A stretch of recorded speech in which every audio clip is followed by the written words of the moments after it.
I dreamt that I power walked the New York City Marathon in a bra to raise money for breast cancer. And I can remember waking up thinking, weekend in New York, that would be fun. I had no idea that that very flippant decision would not only save my life, but it would also change my life beyond recognition. It's really nice to see you.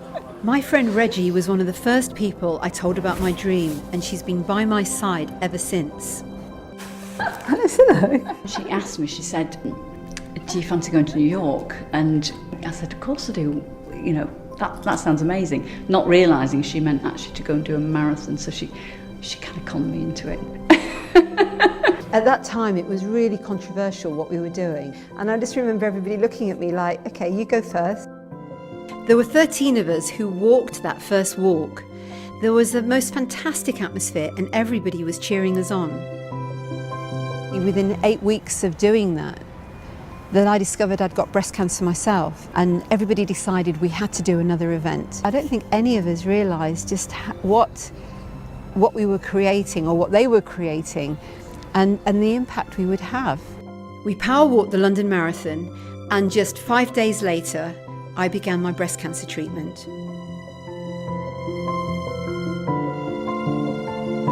20 years on, and we're now the UK's largest grant-making charity specifically for breast cancers. The grants we make support very specific clinical research, but we have also invested into integrated care for those that have cancer now, with charities across the UK such as The Haven, Cancer Kin, Tenevers, Cancer Care, FACT and Penny Bron UK, all of them working on the front line of cancer.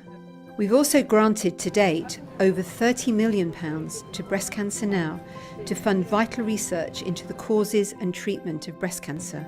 The whole concept of women being empowered to do their training, to wear their decorated bras, to go out there, to have some fun, to make a team, to really make a difference is just such an amazing thing. And that is a concept that Nina has driven forward for 20 years, and we're really grateful to her for that.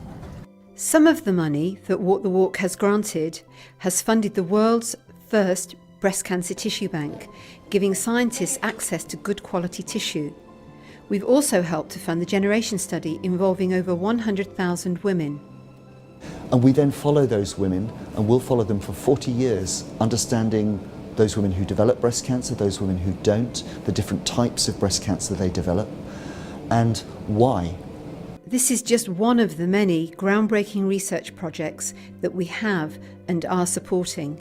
Of course, Walk the Walk is not just about the research and the science and about the future health of all of us. It's our mission to help those that have cancer now. And every day people are finding out that they've got breast cancer or other cancers, and we really want to invest in making sure that journey is as good as it can be. Over £20 million has been awarded to Penny Bron UK in Bristol. They provide complementary and integrated treatments to help people live well with the impact of cancer. Charlotte came to Penny Bron just after she'd been diagnosed with breast cancer. On her first visit, she was terrified and in shock. I came with my husband and we drove into the car park, and it was just, I just felt just so scared. Over a year later, and Charlotte's life has been transformed. But for that all-round support, it's just been probably literally a bit of a lifesaver. Yeah, it's been amazing. Mike, a retired GP, had always been very sceptical about complementary medicine. Yet his time at Penny Bron, whilst receiving treatment for breast cancer, radically changed his view. My feelings have changed hugely on that. I think I was very against it.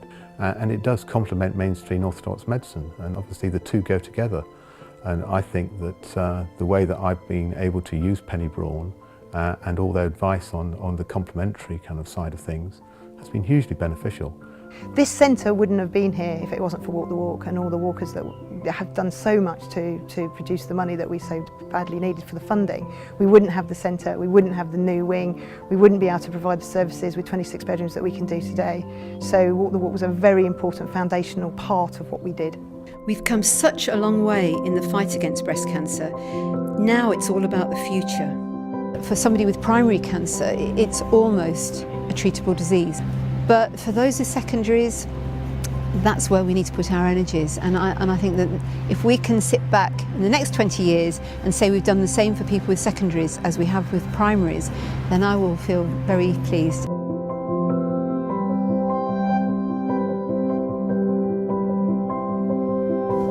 I always knew she would succeed.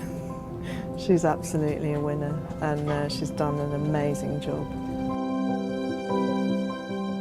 It's been the most incredible magic carpet ride, but none of it would have been possible without the thousands of walkers, supporters and volunteers.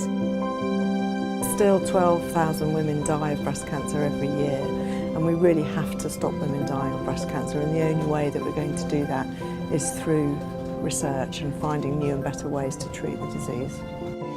So let's unite, and over the next 20 years, together we can make breast cancer a thing of the past.